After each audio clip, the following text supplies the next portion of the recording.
Last video में last part में हम लोगों ने डिस्कस किया था स्टैटिक इलेक्ट्रिसिटी के बारे में, और आज का वीडियो मैं शुरू करने वाला हूं। अगला जो चार्ज ऑफ इलेक्ट्रिसिटी होता है, इलेक्ट्रिक करंट, उसी के विषय में मैं अभी पढ़ाने वाला हूं।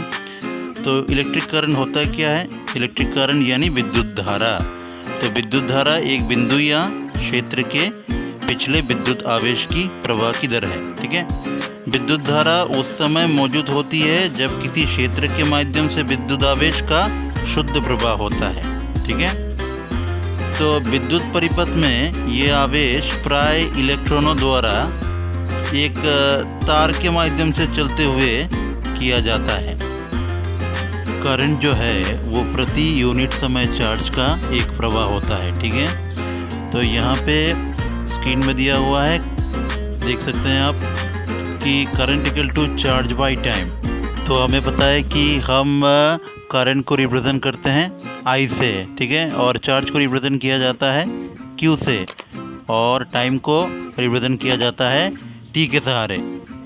तो इसका मतलब हम कह सकते हैं कि I equal to Q upon T। तो करंट का जो ऐसा यूनिट है वो है एम्पेयर, और इसे रिप्रेजेंट किया जाता है कैपिटल A के सहारे। तो हम लोग कह सकते हैं कि एम्पेयर का जो मिनिमम वैल्यू है वो है मिली एम्पेयर, और एम्पेयर का जो सबसे छोटा वैल्यू है, स्मॉलेस्ट वैल्यू जो है वो है माइक्रो एम्पेयर। तो 1 मिली एम्पेयर इक्वल टू हम लोग कह सकते हैं 10⁻³ एम्पेयर, और 1 micro ampere equal to 10⁻⁶ ampere. तो करंट को हम लोग मेज़र किससे करते हैं? करंट को मेज़र किया जाता है एमीटर के सहारे। तो बहुत सारे बच्चों के मन में ये सवाल ज़रूर आएगा कि एमीटर होता क्या है।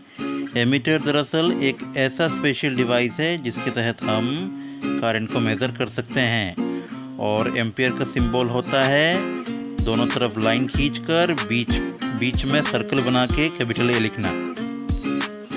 अभी हम लोग जान लेते हैं एमीटर की कुछ कैरेक्टरिस्टिक्स के बारे में। तो इसका सबसे पहला कैरेक्टर ये है कि इसका रेजिस्टेंस पावर जो होता है, मतलब सहन करने की क्षमता, वो कम होती है। ठीक है।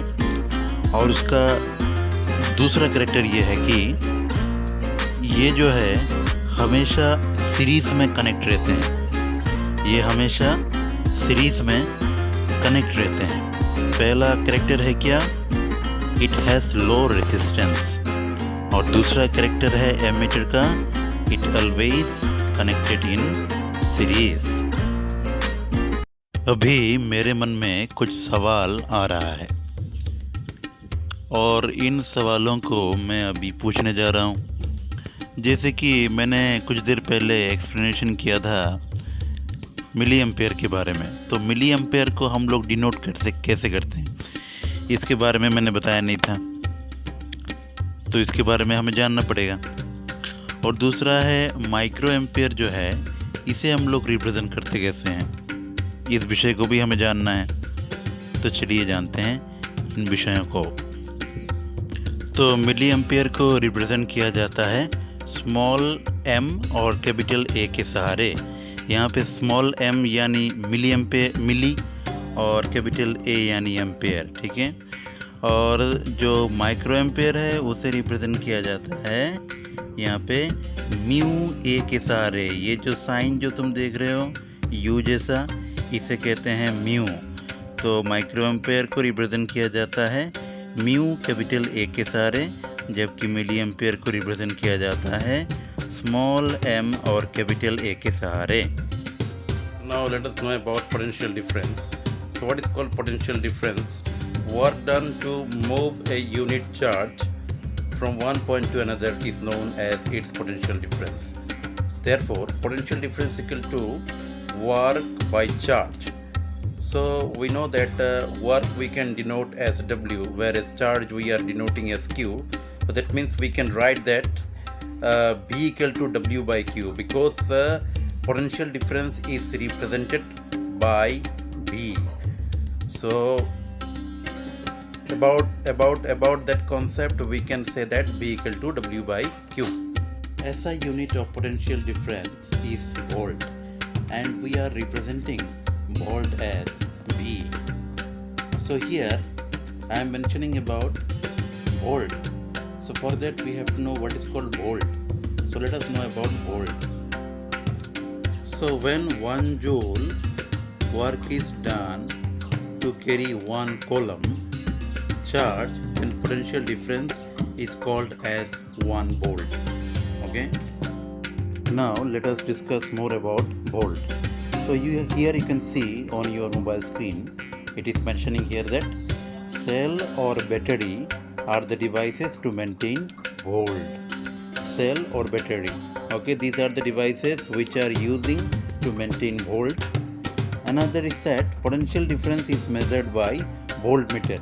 Potential difference is measured by voltmeter. So at first we have to know what is called voltmeter. So to know about voltmeter, we have to know about the picture of the voltmeter. So here I am mentioning the picture of voltmeter, and then we will discuss about the voltmeter. तो voltmeter होता क्या है?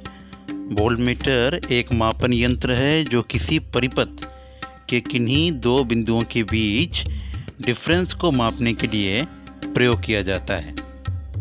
तो व्यवहारिक तरीके पर अगर ध्यान दें तो वोल्टमीटर जो है अमीटर की तरह ही काम करती है, जो वोल्टेज को मापने में मदद करती है। विद्युत धारा और प्रतिरोध को भी ये वोल्टमीटर माप सकती है।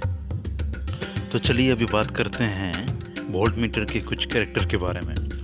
तो यहाँ पे मैंने दर्शाया है स्क्रीन पे, इसका जो सबसे पहला कैरेक्टर है वो है इट हैज़ हाई रेसिस्टेंस, यानी सहन करने की क्षमता जो है वोल्टमीटर की ज़्यादा होती है। दूसरा है it always connected in parallel, ये हमेशा जो है पैरेलल डायरेक्शन में कनेक्टेड रहते हैं। और इसका तीसरा कैरेक्टर क्या है?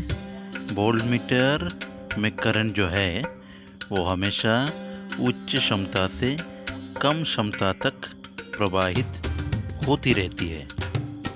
तो वोल्टमीटर का सिंबल कैसा होता है? तो वोल्टमीटर का सिंबल जो है वो एमीटर की तरह ही होती है।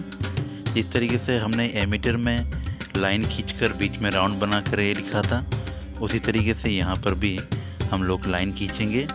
लाइन खींच के लाइन के बीच में एक राउंड बनाएंगे और उस राउंड के अंदर भी लिखेंगे।